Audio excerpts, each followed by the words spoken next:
All right, well, good morning, good afternoon, good evening, wherever you are in the world, whatever time of day it is for you. Hello, and welcome to this week's edition of Coffee Chat with me. I'm Catherine Oster. Hi. Hello, Mom. Good morning. Good morning, Loretta. Thank you so much for joining me live, you guys. Well, I am actually from St. Walburg, Saskatchewan, which is kind of northwest of the province. And every day I ask this question, what else is possible beyond what I could ever imagine? It turns out 8 inches of rain in the last week is possible. And that is something that is beyond what I could ever imagine. Good morning, Lori. Hi, Robert. Hi, Jackie. So yeah, I used to always think, like, whenever I would ask that question, what else is possible beyond what I could ever imagine, it would have to be something good showing up. Good morning, Megan. What the tools of access consciousness really invite us is to get out of judgment.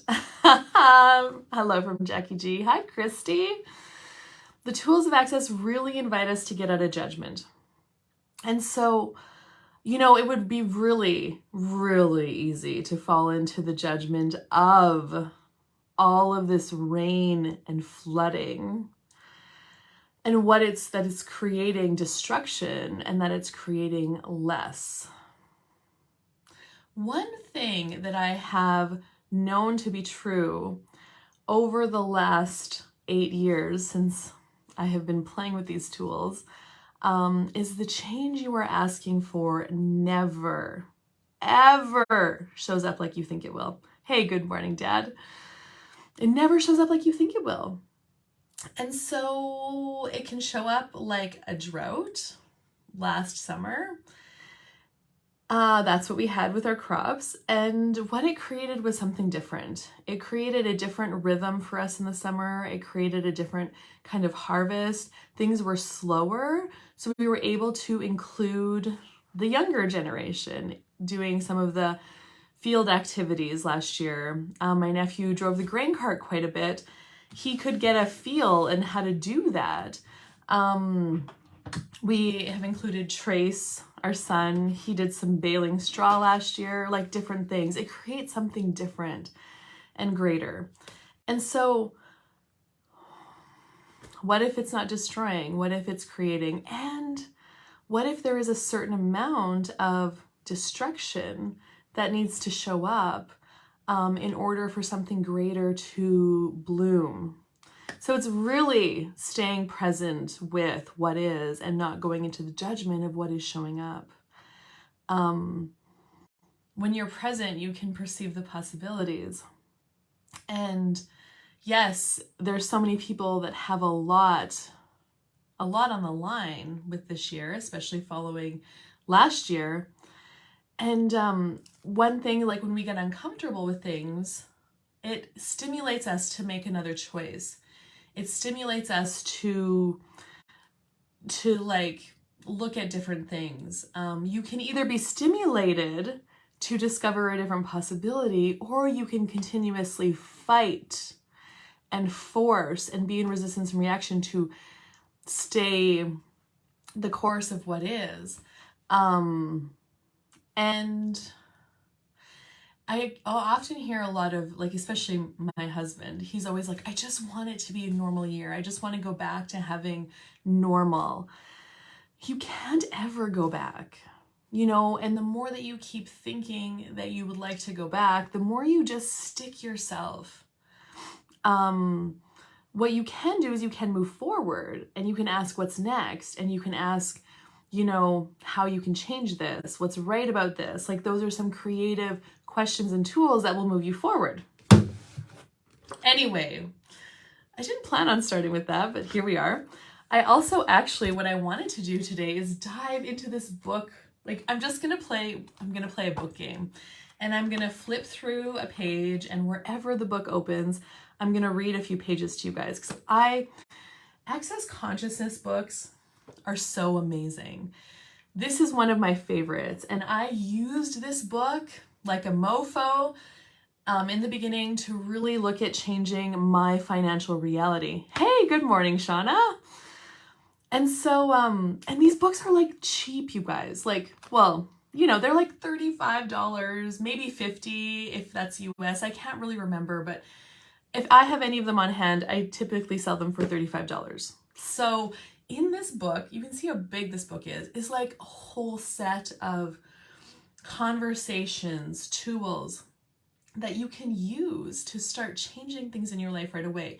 You don't have to pay, you know, $1,800 to take a foundation class. I mean, you can, and you receive change, but you can also receive a lot of change from the books. And I started with a lot of books, and then more money started showing up, so I started taking more classes, and here I am, a CF, a certified facilitator. So how does it get better?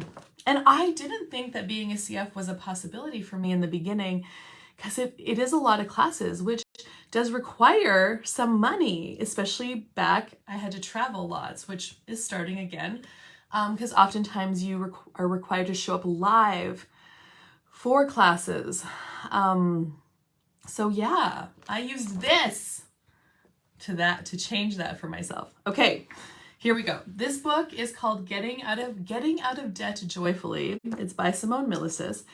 If you want to check back on this video later, I'll post a link if you desire to purchase the book online.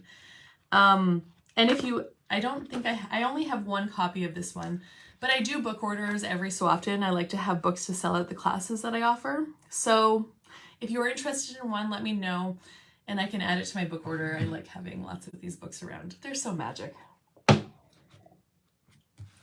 Okay, where are we going to go to today? Oh, okay. We're on chapter 6. Know exactly how much money you need to live joyfully. This was not comfortable for me to look at. I'm just going to read a few pages and then we're going to go from there. When people ask me how they can get out of debt and have all the money they desire, my first question is, do you know exactly how much money you need to generate each month for that to occur? Most people tend to create debt because they're not really aware of how much they actually require to live the life they want. I encourage people to ask, what is required to increase my monthly income? And what would it take to have my revenue be greater than my expenses? Those are really great questions.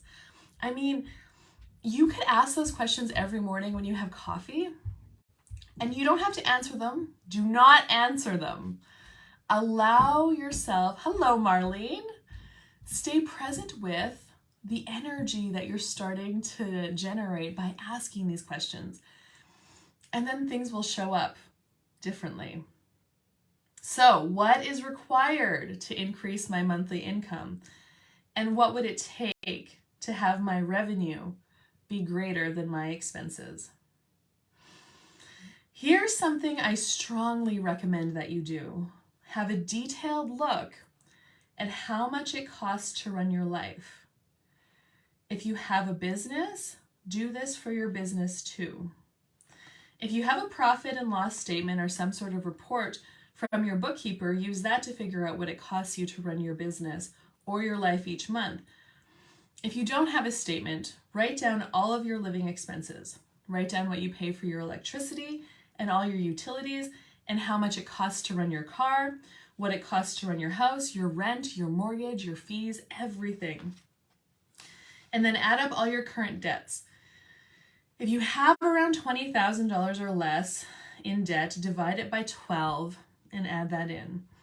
If it's over $20,000, divide it by 24 months, or more if you would like, just include that in the list.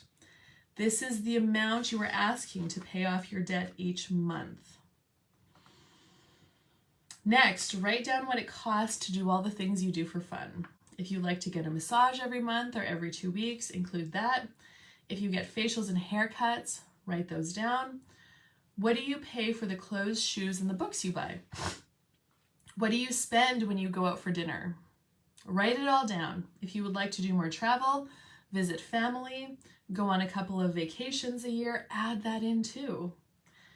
It makes me happy to have a couple bottles of great wine. Yes, me too.